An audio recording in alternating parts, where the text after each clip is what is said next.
Home means something different to everyone. But with Rocket Mortgage, home can mean even more. It can mean a college education, taming your high-interest debt, even a renovation. We've made it easier than ever to use your home equity. That home you worked so hard for, now it can work hard for you. Call 800-4ROCKET or visit rocket.com to find out more. Rocket Mortgage, LLC, licensed in all 50 states. NMLSconsumeraccess.org, number 3030. This is Let the Record Show, using common sense. Now, here are your hosts, Judge Richard Weinberg and Chairman Jesse Garcia. Welcome back to Let the Record Show with Chairman Jesse Garcia of the Republican Party. Jesse is the Vice Chair of the State Republican Party and County Chair of the Suffolk County Republican Party. With Eric Levine, noted attorney, commentator, and essayist, and I'm Judge Richard Weinberg. Welcome back to Let the Record Show. So, gentlemen, we're having this wonderful metamorphosis going on, and I'm talking about the reinvention of somebody named Kamala Harris. And the question becomes, who and what is a real Kamala Harris? Is she for fracking or is she against fracking? Is she for an open border or is she the border czar? Is she a friend of Israel or is she looking the other way as Israel faces an existential threat to its existence? What do we have here? Is this a woman who's going to tax and spend and destroy our economy, send us into a recession, indeed a depression, with taxing spending? Is this a woman who supports energy independence? Is this a woman who sees a role for the United States in world leadership? Who is this person called Kamala Harris? She keeps flipping and flipping and flopping and flopping positions. I say she's a cipher. I say she's an empty pantsuit. I said that this is one of the great scams of all time, presenting her as a serious person running for the most serious position in the world. Eric, your thoughts? I wish she was an empty pantsuit. I don't agree with you there. I think we actually know who she is. She's a radical, progressive lefty. She has run as such. She has, when she was Attorney General, she led the Attorney General's office in California as such. As Vice President, she has governed as such. Remember when she ran on her own in 2020, when she got no delegates, just like she got no delegates here, she was absolutely against fracking. She was against private insurance. She was for Medicare for all. She basically was the Bernie Sanders vessel running for president. And there's a reason why she got 0 votes, because that was being rejected. Now, she may not fundamentally understand that her policies are destructive and will destroy the America we know and love. But what she does understand is that her policies are incredibly unpopular. So she is rebranding herself to appear as if she's a moderate. And she's anything but. So she switched from fracking, being against fracking, in favor of fracking. She needs Pennsylvania to win, so of course she now has to be in favor of fracking. The inflation, which has caused all kinds of problems with the economy, in particular with raising of prices, so that Americans are living paycheck to paycheck and finding America more and more unaffordable. She has come up with this brilliant idea of Soviet-style price controls. But once she announced that economic plan, and it was actually rebuffed by even the New York Times and the Washington Post, well, maybe she should rethink that. So now she's just generally in favor of lower prices, but she's backed away from her Soviet approach to the economy. You take some place like Israel, she's on both sides of even today, she's on both sides of that issue, because for her, it's all about votes. Those pro-Hamas, Jew-hating, anti-Israel, anti-Semitic protests on college campuses that have just come back again at Cornell and Columbia and will be repeating themselves on college campuses across the country, those are Harris voters. She wants those votes. She wants those votes, and she wants the votes from Dearborn, Michigan. So she has to be on both sides of the Israel issue. She's all in favor. She supports Israel's right to defend itself, leaving aside what she means by that. But there's always the but. She's in favor of a two-state solution, a Palestinian state. She's against the carnage in Gaza. Now, we're all against the carnage in Gaza, but she fails to point out that the carnage in Gaza is caused solely and exclusively by Hamas. They hide in schools, they hide in hospitals, they hide in apartment buildings, they mix their military with civilians solely and strictly for the purpose of ensuring that as many innocent civilians die as possible. That's their strategy, to make sure Palestinian civilians die. But she makes it appear as if it's the Israelis' issue because she wants the Jew-hater vote. So she's on all sides of that issue. But when it comes to policies, generally speaking, and the rebranding, she's actually politically very savvy. Because she knows her policies are extraordinarily unpopular, she doesn't want to run on her policies. She wants to run and rebrand herself as a moderate. And that's why we hear all this garbage from the Harris-Walz campaign as to where she is on a particular issue. There's a reason she hasn't given interviews, because she would be challenged on these things. Now, tonight at 9 o'clock, now by the time people hear this radio show, she will have done her Dana Bash interview. And what's interesting about that is she's not doing it alone. She's doing it with Coach Walz. Why she can't do it herself is beyond me. You know why she can't do it by herself. Maybe she needs to be coached. Maybe she needs to be coached by a coach. No, she's not capable of articulating a sentence unless it's word salad. That's why. Exactly right. But there's a reason why she hides from interviews, because she can't explain all this stuff.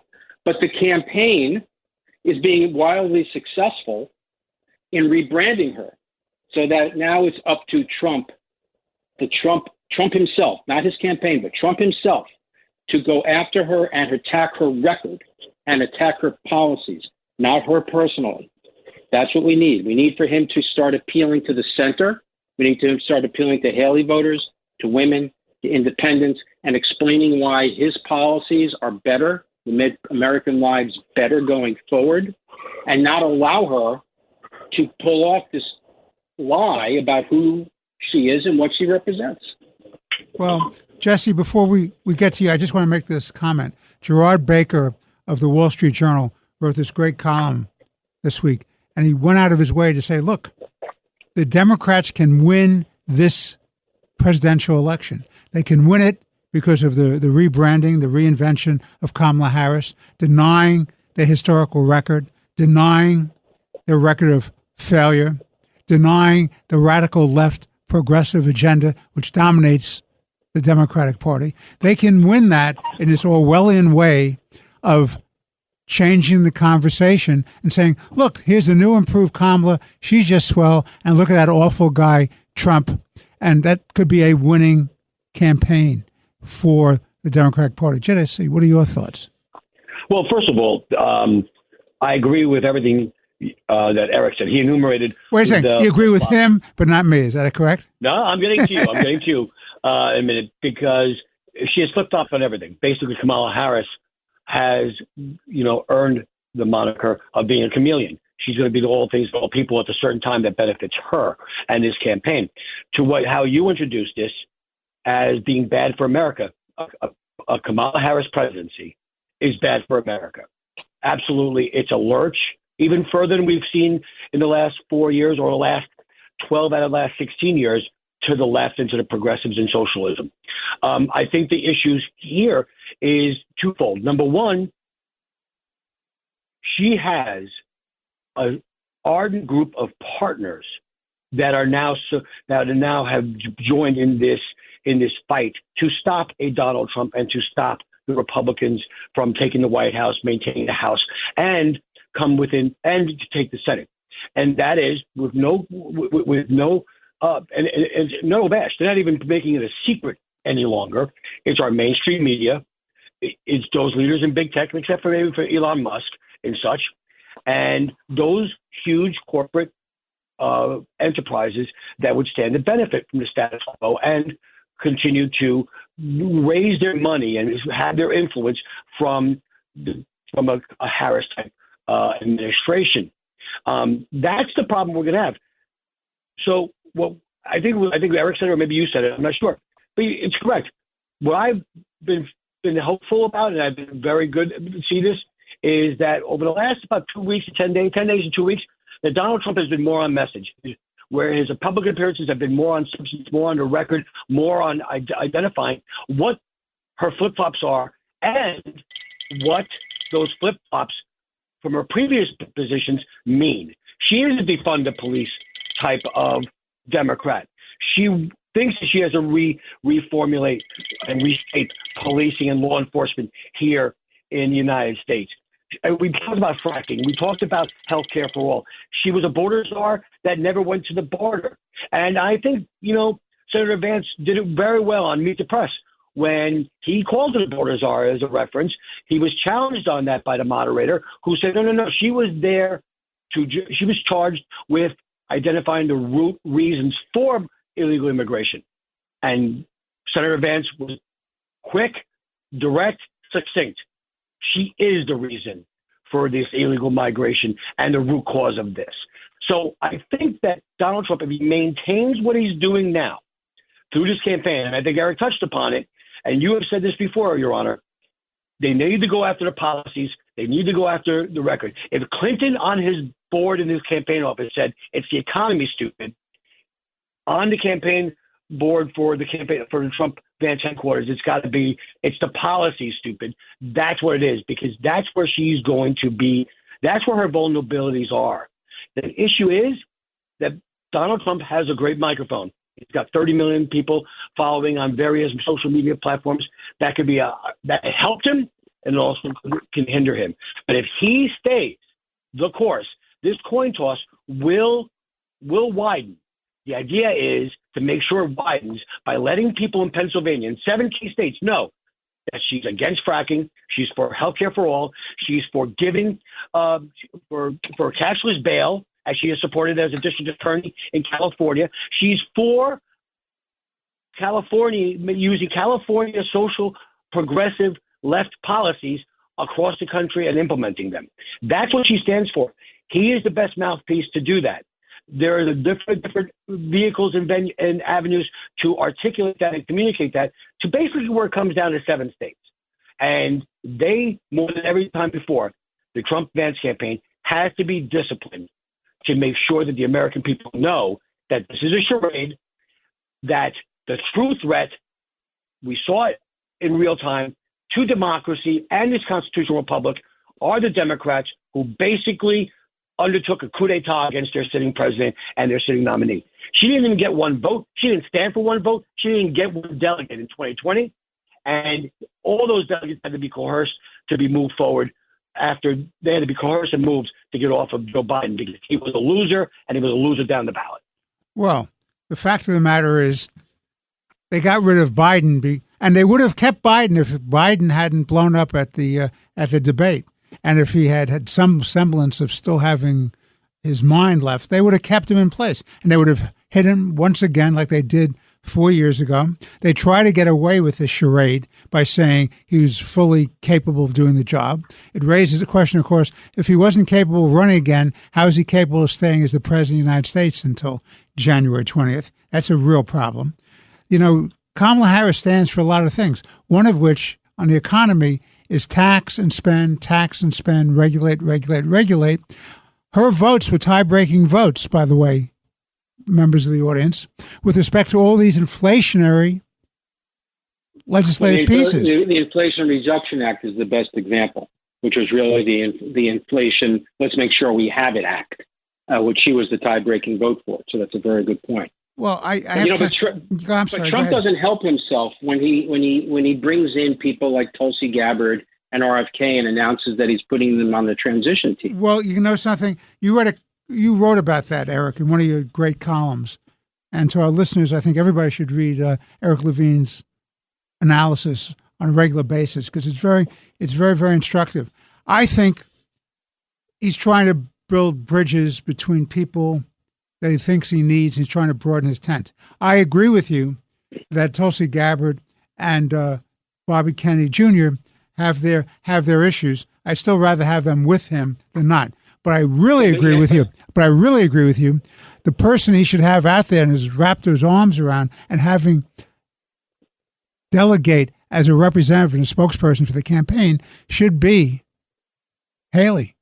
Absolutely. Absolutely. Nikki Haley is the one to go to. She's the go-to person, which I want to just suggest this to both of you gentlemen. If I were running the campaign and I was dealing with Trump as a candidate. And going back to what Jesse is pointing out, it's about 6 or 7 or 8 states that are really in play. You have a real deep bench in the Republican Party. You have some very smart, thoughtful, articulate people who inspire confidence. Haley is one of them. Senator Cotton is another. Governor Youngkin is another. Governor Burkham is another. I could go on and on. The Senate is filled with them. The governorships are filled with them. I would get those people out there talking about the issues. But what is he doing? He's out campaigning with RFK and Tulsi Gabbard. You're not going to win by peeling off some disaffected Bernie Sanders voters from the Democratic Party. Look, Tulsi Gabbard was a Bernie Sanders supporter in 2016 because she thought he was going to make for a prosperous and safe America. I mean, it's crazy. And RFK, he may have some good ideas, but let's be honest, he's an anti-vaxxer kook. And you're not going to win by peeling off some of these people at the fringes. You're going to win by taking people in the center who should be your voters, by making Haley voters who are Reagan voters comfortable, by making independents comfortable, by making women comfortable. If those are the groups you really got to be boring in on and focusing all your attention on, not these fringe folks. This idea we want to expand the tent. Well, you know what? Sometimes the tent becomes so huge and you try to be all things to all people, you become meaningless. You have to stand for something. Where do you stand?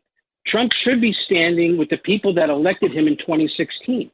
But he seems to be drifting away from that. Remember, in 2016, the reason he beat Hillary is because he was able to focus on policy in September and October leading into November. We have to get away. He needs to get away from reminding people that he can be mean-spirited and talking about people's race and their character and just focus on policy and record. And he needs to get away from giving the impression that he appeals to the fringes by appealing to the fringes and coming back to the center. If he should be on the stage with Nikki Haley, I agree with you, Richard, 100%. He should be on the stage with Tom Cotton, Bill Hagerty, Marco Rubio, Tim Scott. What a remarkable bench they have. It's remarkable. Use those. But who's he on the stage with? He's on the stage. Gentlemen, all right, Eric, let Jesse. Gentlemen, listen. All those people, you're absolutely right. But one thing you cannot discount is that on Friday with RFK, who you can call him an anti-vaxxer or whatnot and a kook, but he also represents those group segments of the society who do now, with more information, are not so supportive of the vaccine mandates and have never been, and now have to follow all the mandates that came down from COVID. So those people who are on the fringe, he's giving them a voice and giving them a venue to go to. If you get the RFK, whatever's left of RFK, 2-1 to go with Trump in those key states, that's critical in a toss-up race. But the most important thing about RFK, quite frankly, from a tactical point of view, is that he sucked the media oxygen out of a DNC final night convention on Friday. They weren't speaking about her speech. They weren't speaking about Harris's speech any longer. They were talking about this endorsement and then rolling out and then in Arizona. Whenever you have a Democrat, it's a classic tool that you use, whether you use it before Labor Day or whether you use it after Labor Day. It's a classic tool when you can have, the Democrats 4 come out in a campaign. But it demonstrates, especially somebody who has been described as closed-minded, focused, only talks to a certain amount of debate. It shows that he's got growth. It shows that he has what we just talk about, an open TED. But after that, you do, and as we go through that, we did speak about policy. He stuck to policy. But I got to tell you, the RFK thing, for whatever it's worth, and it's going to be a handful of votes in about 5 of these 7 battleground states, whatever he can peel off, and the fact that they could suck out the media oxygen from the sitting vice president and her acceptance, this historic acceptance that the Democrats and the mainstream media tried to portray on Thursday, that is what campaigns need to do. Yeah, but my point is a slightly different one. Well, could you hold that? Because we're getting a hard break. Eric, I'll lead off with you in the next segment. This is Let the Record Show. with Chairman Jesse Garcia of the Republican Party, noted commentator, essayist, and attorney Eric Levine. I'm Judge Richard Weinberg. This is getting hot and heavy in this show this week, folks, so stay tuned. We're going to lead off with Eric in the second segment of Let the Record Show. Stay tuned. Let the Record Show is on the air.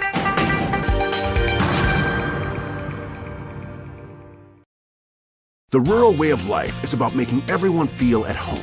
Tractor Supply chose advanced 5G solutions from T-Mobile for Business to transform intelligent customer service.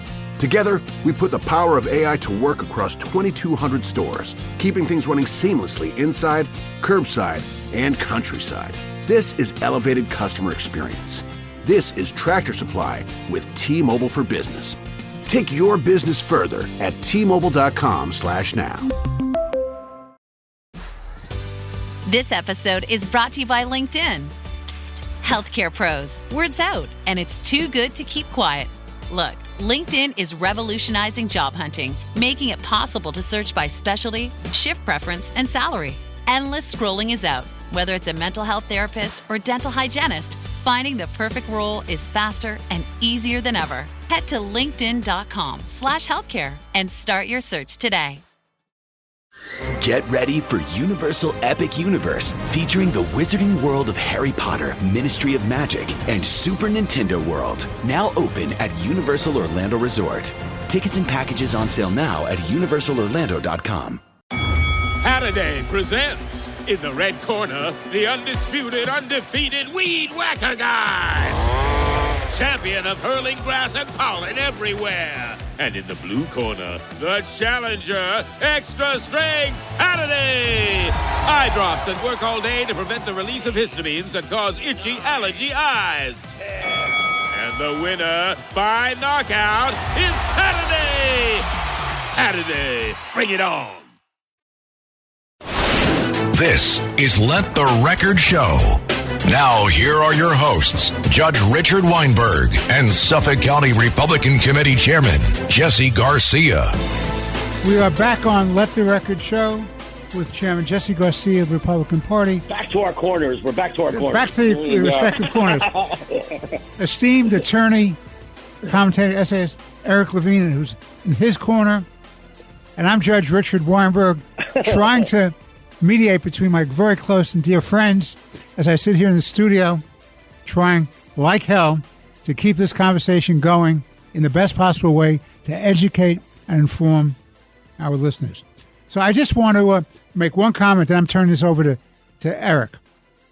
And I have to thank our friend Steve Moore for this in his blog. And he had this cartoon, and the cartoon shows Groucho Marx. He said, in essence, he's saying, well, listen, if you don't like the principles I've just articulated that I stand for, that's not a problem. I have a whole bunch of other principles I can give you.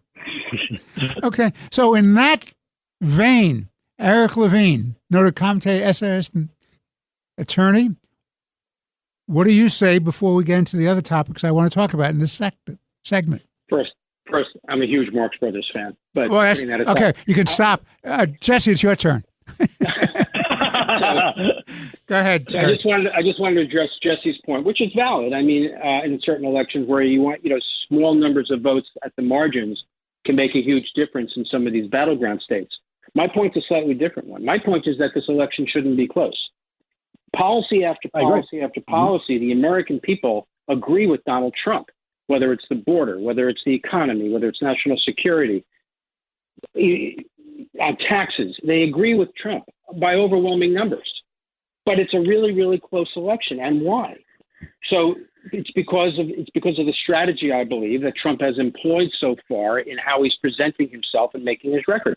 It's one thing to say, he talks a little bit about policy, but then if he starts attacking Kamala Harris or Coach Walz personally, he should know that that's the only thing that's going to be carried on the news shows. They're going to ignore the fact that he talks about policy. He needs to focus on policy.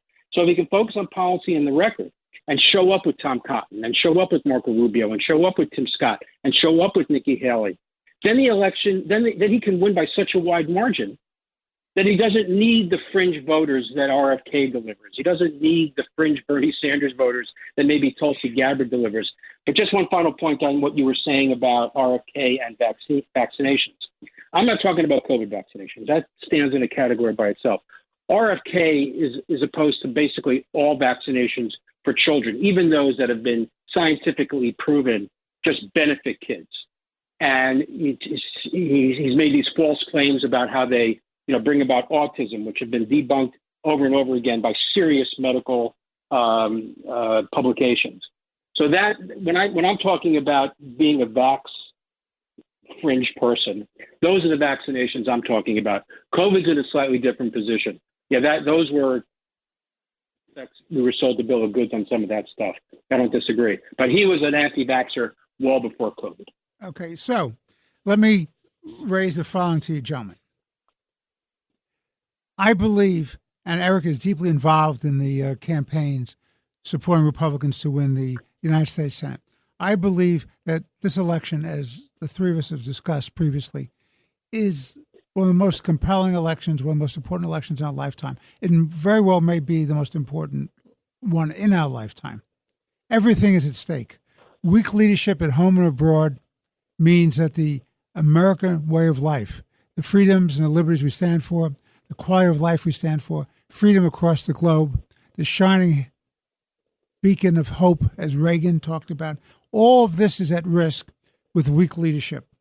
And I think Eric has a point. Trump is not guaranteed winning this election. Eric's made that point. Gerard Pager's made that point. I've made that point. There's no guarantee he's going to win. And I want him to win because, in my humble opinion, this is a binary election. You only have one choice. The choice has got to be Trump because Ms. Harris is a total fraud. She's a total cipher. She stands for nothing except her own power and her own ambition. I'm not at all sanguine that this country would be in good hands with a Harris-Walz administration. I think it'll be as bad as the Biden-Harris administration turned out to be, and it was a disaster. I think a Harris-Walz administration will be even worse, which takes me to my point. The Republicans must win the United States Senate. They must win the House. They need to protect America against a radical progressive fringe. That, in fact, I keep calling them a fringe. It's hard to say they're a fringe when they control a whole party. So, Jesse, what are your thoughts? I think that you're absolutely right. As political leaders, and I know as pundits, we say every year this is the most important election in our lifetime. But honestly, this one is. This is a tale of and a choice of two paths. Down life, liberty, freedoms, and the founding fathers as they saw this country when they established it 200 almost 50 years ago, or the left, socialist, communist like lurch that the Democrats want to. We can blame a lot of the world and our country's problems on Donald Trump, and the Democrats will do that with their partners in big tech and their partners in big business, and of course the mainstream media. However, the Democrats, Obama, Biden, Harris, have controlled this government for 12 of the last 16 years. And to go to your point about the importance of maintaining the House and capturing the Senate, this country was never more prosperous. It was never more energy independent, safer both domestically and abroad, more secure, more respected, and of course without wars, ending wars without wars, than in that 2-year period of the Trump administration, Trump's 45th presidency, when the Republicans controlled the House, the Senate, and the White House. And that is what needs to be put forward before the American people. You've tried it, the Democrat, socialist, progressive way for 12 years. And what has it gotten us? Higher crime, lack of leadership and lack of responsibility or accountability or even trust on the international level. America's enemies surrounding us, even in our own hemisphere, and now coming across the border and being in our neighborhoods. Also, inflation in the economy is in the tank. I mean, one of the biggest stories that's not getting more and more play is the fact that the Biden administration last week had to revise its jobs numbers and downward, 818,000 jobs. Yes. Let's just round it up to 1 million, right? You know, I used to carry the one when I was in school. But that's unbelievable. And that, more than anything else, I think is in the importance. It's basically the rallying charge should be, it's time to give the Republicans a chance. We did it before. We can do it again. The best economy, the most secure borders, law and order here in our cities and our communities and our suburbs, and America was respected abroad. There were no new wars started. There were wars ended. ISIS was decapitated and destroyed. Middle East was under control, and Russia would never have incurred. It would take done an incursion, a slight incursion, as Biden said it's okay to, on Ukraine, and certainly Taiwan would feel more secure, and China would be in check. Well, let me just switch gears. We're going to, in the final segment, we're going to get into the international topics, which are very, very important. But I'm flabbergasted by Senator Schumer. I'm absolutely no kidding. I read Eric Levine's columns, of course. There are a bunch of reasons to be flabbergasted with Senator Schumer. No, but there's a man in search of a moral compass. Maybe one day he'll find it. No, he'll never find it. Chuck Schumer will never find a moral compass. He doesn't have one. He sold out this country and he sold out Israel on the Obama deal. And American Jews. And American Jews. He says nothing. He's totally indifferent to the wave of anti-Semitism across this country and across the globe. No. He has no moral compass, Eric, and he'll never find one. It's all about Chuck. The one thing you can truthfully say about Chuck Schumer, the one thing that you can trust about the man is you can't trust the man. He'll do whatever fulfills his own ambitions and his own power. But this attack now, he's attacked the Supreme Court, and we've talked about it, gentlemen, but the continuing attack on the filibuster. So why is that so important, Eric, that in itself, if there's no other reason to elect the Republicans to control the United States Senate, the attack on the filibuster to me means everything. Would you explain that? All right. So first, people should understand what the filibuster is. In order to bring a vote to cloture, and cloture means, okay, the debate is ended and now we'll vote on it. You have to get 60 votes for cloture. So that means you need... Cloture meaning closure. Closure meaning close. Closure. Right. So currently the Democrats have 51 votes, but they don't have 60. Joe Manchin and Kirsten Sinema made sure that the filibuster remained in place. If Kamala Harris becomes president, if Chuck Schumer holds on to the Senate and the Democrats take the House, Chuck Schumer will do away with the filibuster, meaning that cloture will be with a simple majority, 51. So they can simply change the rules. Simply change the rules. Right. And what does that mean policy-wise? It means they will make Washington, D.C. a state. That's 2 more senators for the Democrats, making it virtually impossible for Republicans to ever retake the Senate. They will nationalize every election, which will put in place rules that will make it virtually impossible for Republicans to ever win the White House or the Senate again. They will make card check a policy, which will mean that public employee unions will take control of the federal government, almost like public employee unions govern Illinois and New York. Those are just the tip of the iceberg of the chain of horribles that the Democrats will put in place. And they'll pack the Supreme Court. Court. Exactly. They'll increase the Supreme Court from 9 to 16 to 30, however many justices they need, until such time as they have ideological purity, in their view, on the Supreme Court. So it will fundamentally change the way America works and the way America functions. So the filibuster. A lot of people give Mitch McConnell a really bad time.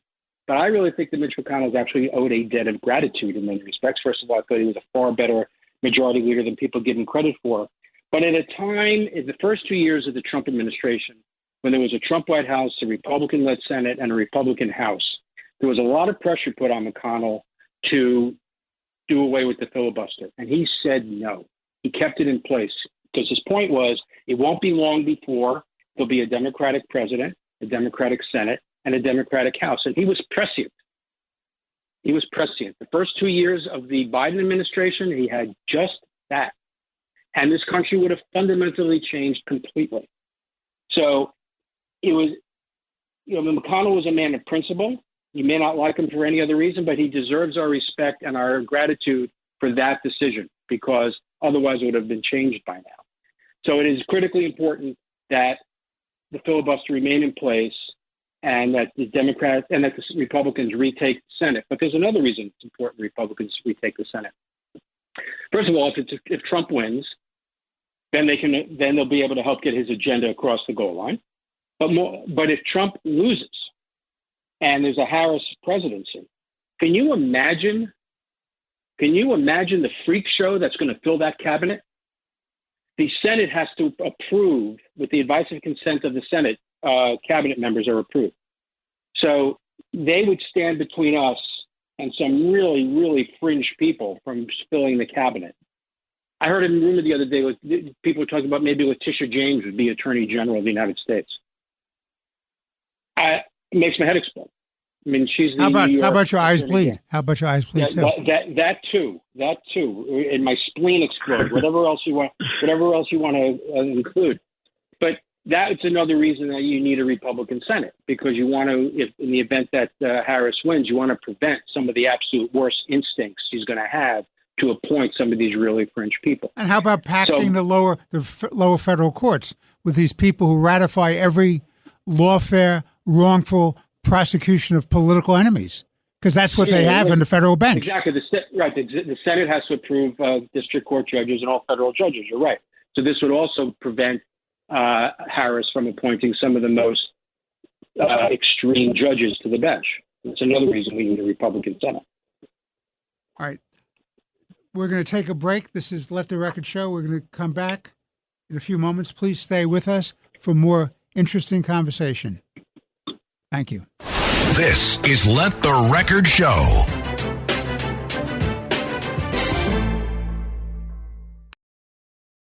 Morning decisions. A creamy mocha frappuccino drink? A sweet vanilla? Maybe a smooth caramel or that white chocolate mocha. Whichever you choose, delicious coffee awaits. Start your day with bottled Starbucks Frappuccino drinks. Pick up a bottle near you wherever you buy your groceries. Shopping is hard, right? But I found a better way. Stitch Fix online personal styling makes it easy. I just give my stylist my size, style, and budget preferences. I order boxes when I want and how I want. No subscription required. And he sends just for me pieces, plus outfit recommendations and styling tips.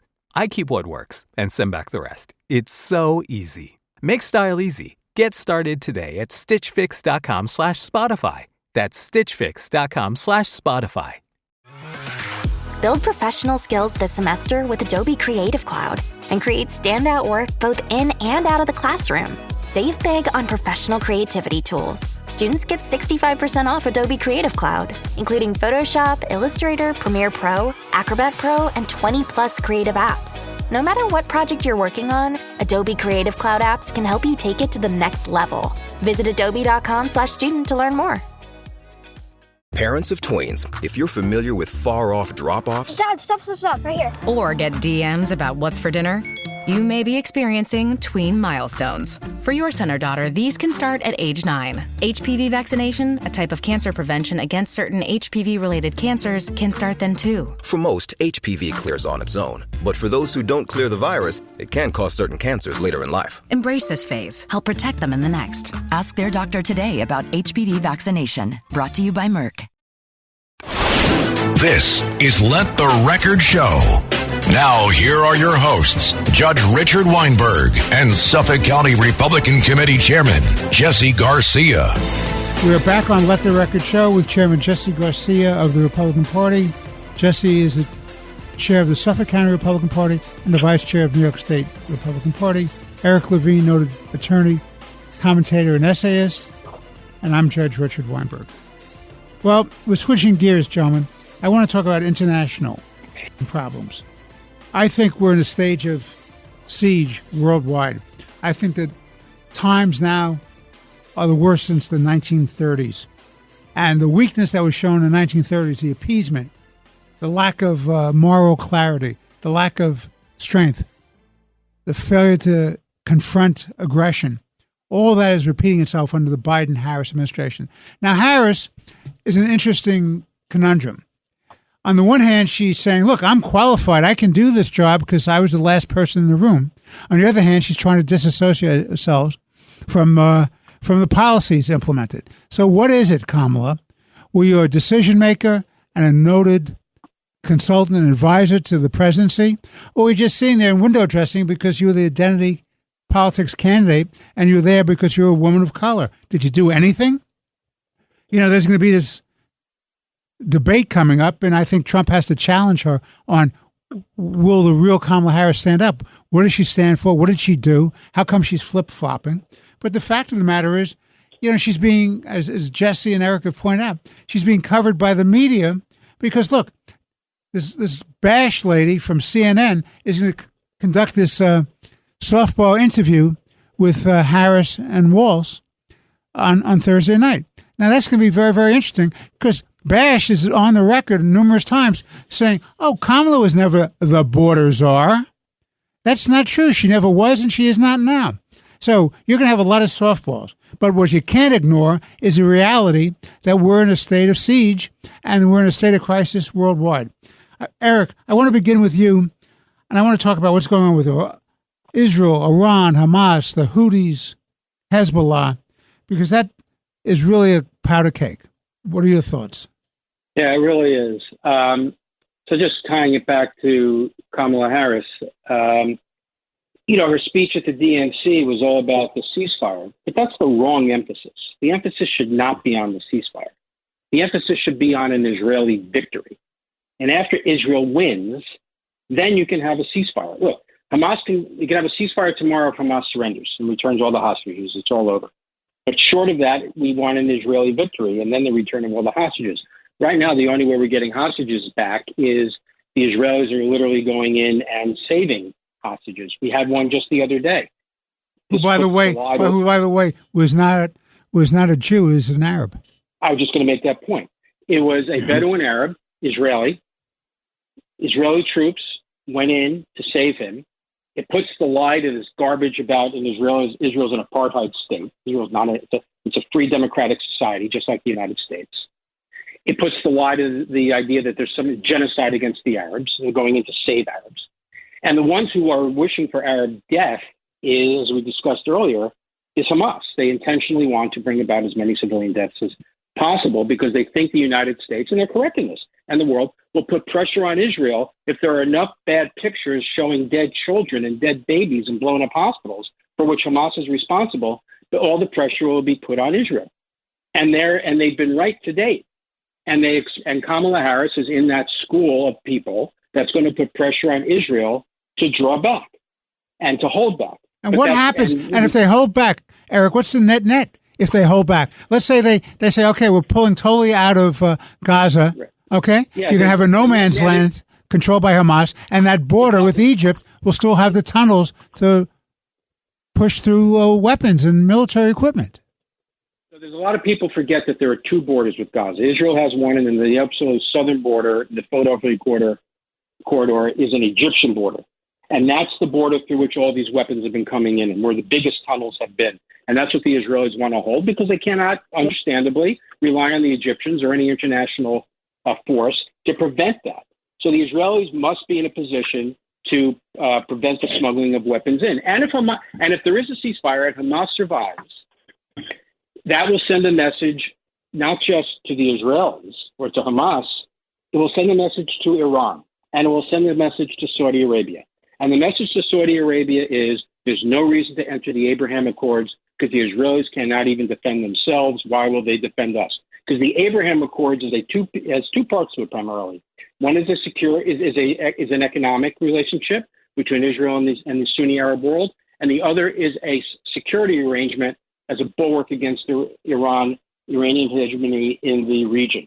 And if Israel were to surrender, which is what a ceasefire would be if they were to completely withdraw, then there's no incentive for Saudi Arabia to enter the Abraham Accords. So it is critical that Israel maintain control over the Philadelphia corridor and to prevent any smuggling, and that Hamas must be destroyed, and that an Israeli victory must be paramount. Now, the other thing that we've recently seen with the Israelis' killing of Ismail Haniyeh, the Hamas leader, in Tehran, he was there for the inauguration of the Iranian president as a guest of the Iranian government, and the Israelis remarkably had the ability to just kill him and maybe a bodyguard or two, but no civilians. And the Iranians have been talking about a retaliation. They haven't retaliated. Why haven't they retaliated? Because the Israelis have made clear that if they attack and kill a civilian, that the response to Iran will be overwhelming. And to Biden's credit, we have sent in aircraft carriers and an enormous force into the Middle East to stare down Iran. Now, the message is finally getting through to the Biden administration. But if you want de-escalation, it seems to be the policy they talk about all over the world. The way to get de-escalation is to make our enemies afraid of us. We don't communicate to them that we are afraid of them. The Iranians have not responded because they are scared witless of an overwhelming response to an attack. And Hezbollah, who have said they're going to retaliate for the killing of Fuad Shukr, the number 2 in Hezbollah, who was responsible for not just the deaths of beautiful Druze Arab Israelis in the Golan Heights, but is responsible for 241 dead Marines in the Marine barracks in Beirut during the Reagan administration. They haven't retaliated in any meaningful way either. Why? Because the Israelis have made clear if you launch a rocket or a missile that kills a civilian, we're going to turn your territory into a wasteland. They were afraid of the Israelis, and that's why there's been no escalation. So we need to apply that across the board. We've always been talking about de-escalation in the Ukraine. We're afraid of the Russians. Well, the Ukrainians, lo and behold, are now taking the fight into Russia, and they're succeeding. And we need to convince the Chinese as well that if they were to attack Iran, that there'd be a huge price, Taiwan, there'd be a huge price to pay. That's how you get de-escalation. But then it comes back to the very first point we were making at the beginning of the day, of the program. Who's going to make the military, rebuild the military in a way that we have that ability? We have all these forces now in the Middle East. Do we have the ability of trying to do something in Taiwan tomorrow that we have enough troops and force to be able to respond? I don't know the answer to that, but I do know that as a general matter, the United States military is not capable of meeting the threats that are confronting our nation. We need a real meaningful, robust rebuilding of our military, lethal killing force that strikes fear in our enemies and gives confidence to our allies. Yeah, but the most important thing Donald is Trump is far better positioned to do that than Kamala Harris. Well, I agree, but the most important thing is that we're getting our pronouns correct. I mean, the military should foremost be concerned about getting the pronouns correct. Jesse, your thoughts? Yeah, I think that what Eric described is accurate because, the first thing that popped in my head is peace through strength.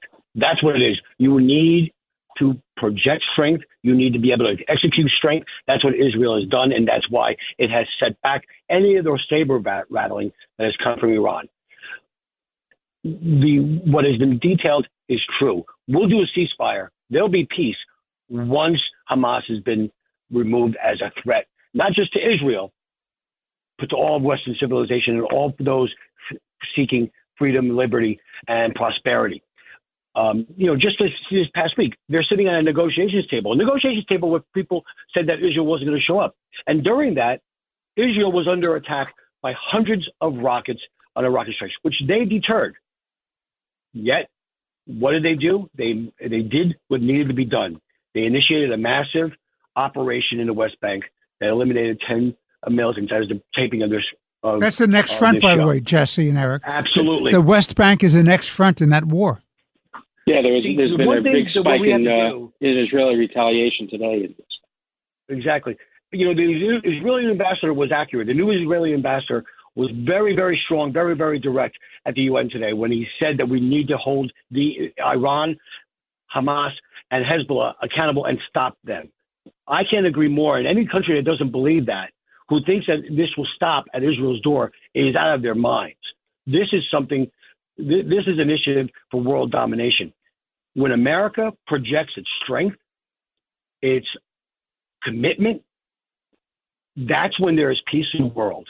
And that's why we were talking about, it was touched upon, Zelensky moving forward. I think right now, Zelensky, with a forward push, now controls 500 square miles of Russian territory. I think about 100 settlements. And he's going to present a victory plan to the United States. I honestly think that the Chinese-Philippine battle that's going on right now, number one, I think is a little bit of a distraction of Taiwan and such, because I don't think that President Xi thinks that the Biden administration can watch multiple screens on their desk. But I believe that they're also seeing what the response is going to be to those issues. This is at a critical time. And if ever we have to, we need to project strength. And right now, Biden's absent. He ran a campaign from a basement. Now he's hiding in a Delaware basement where he's governing. And that's not a good recipe for us. The other thing is, we were talking about manpower in the military, rebuilding the military. There was a report that came out over the weekend that said that the Navy had to keep in dock 17 of its naval vessels because of manpower shortages. And for a host of reasons, and that ranges from a woke agenda to, mandates that you can't serve unless you get vaccinated, and it goes on and on. And just the fact that there is a growing number of sentiment of American people who do not want to serve with a commander-in-chief like Biden or potentially Harris. Well, under this point that Americans who don't want to serve, that's a great point. Because what do they learn in schools? What do they learn in schools? You have the social justice agenda, diversity, equity, inclusion. America's a racist society. America's an evil society. Who wants to defend a country that's evil? But that's the garbage that many of our children are being taught. Well, that's very troubling because they're the future of America, gentlemen. The young people are the future of America. And we've allowed the institutions to propagandize, to infiltrate the minds and the feelings of these kids. And, we're coming back as we speak. We're just days away from the kids going back to their college campuses. And the Iranians are funding these college demonstrations in part. Soros is doing the same. Other fringe groups are doing the same. It's all about destabilizing America from within. And as we've all said before, the way a great country, a great empire falls is through, first and foremost, not just the enemies outside, but the weakness inside, the division inside. Absolutely. Now, Eric, you said something that was very interesting in one of your postings, and I thought that our listeners would be interested in hearing this. People forget, we've been talking about Hamas, we've been talking about Hezbollah, we've been talking about Iran. Everybody forgets the great puppet master, of course, is Iran. But let's not forget what's going on in the Red Sea with the Houthis, another foreign terrorist organization that's fully armed, trained, funded by Iran, and it's now successfully shut down international shipping through the Red Sea. And this Biden-Harris administration, you'd never know that was ongoing. And the cost of that in terms of prestige and deterrence and economy is enormous. Eric. Yeah, let's remember that when the Biden-Harris team took control, the administration began, the Houthis were on the foreign terrorist organizations list. They removed them from that list. Why? Because they were an Iranian puppet and they wanted to appease Iran and get back into the Iran nuclear deal. So this was one way to show their good faith. So they removed the Houthis from the international terrorist list. They're back on the list all of a sudden now because the Houthis, people who lived kind of in the 8th century, have been given weapons and have been trained and funded by Iran, and they have been launching missiles not just into Israel, but also at international ships, civilian ships, merchant ships, and have closed down the Red Sea. And one of the tenets of the rules-based American-led world order is freedom of navigation and commercial shipping all around the world. So if you are able to shut that down, you are in large measure ending the American-led world order, because that's part of what we stand for here. And we have the ability to blow the Houthis not just from the 8th century into the 1st century, but into BC.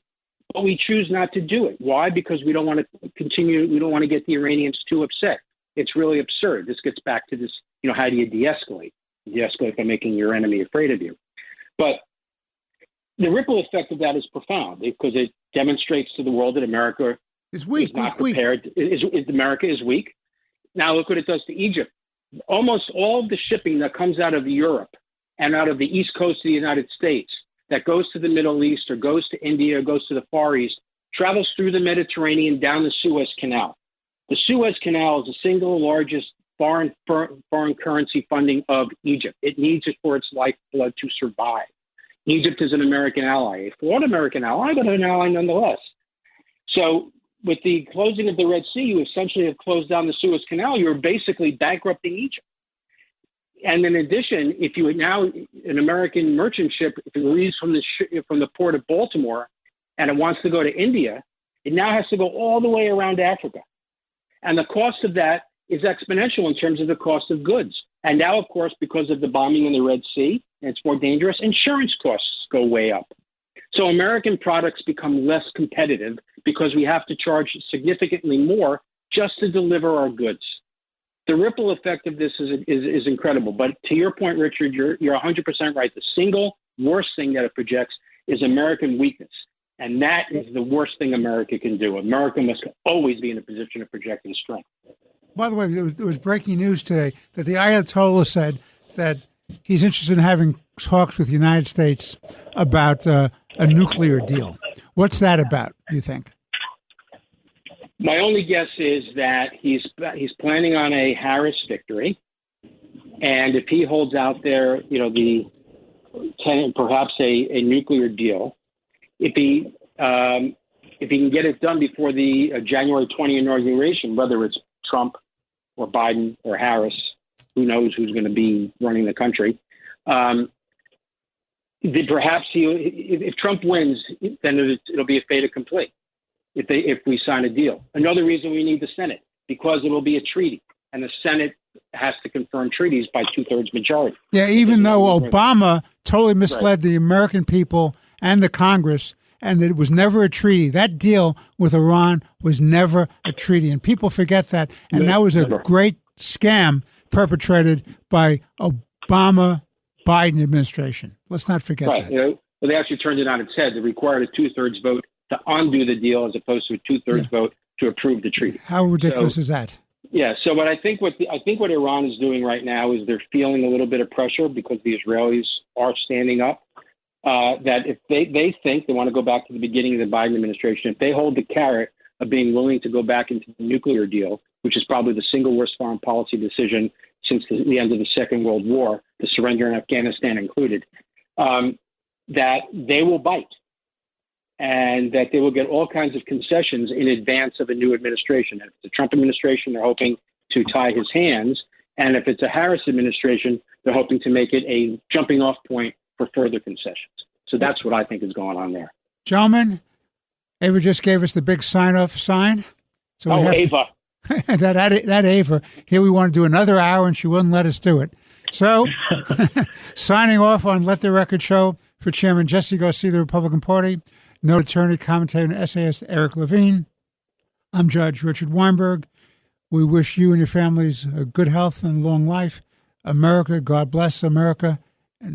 Enjoy the Labor Day holiday with your families, and we look forward to being with you again next week on the #1 morning show in the New York metropolitan area, which is New York, New Jersey, and Connecticut. Let the Record Show. Thank you. This is Let the Record Show. At Arizona State University, we've made online education better, smarter, and more personalized so you can go further in your aspiring field. I decided to pursue medicine once I realized that ASU did have the online program for biological sciences. You're still required to learn the same curriculum. You're still being tested on the same content that anyone would be tested on in person. The comprehensiveness of the program prepared me so well for medical school. Explore over 300 programs at asuonline.asu.edu.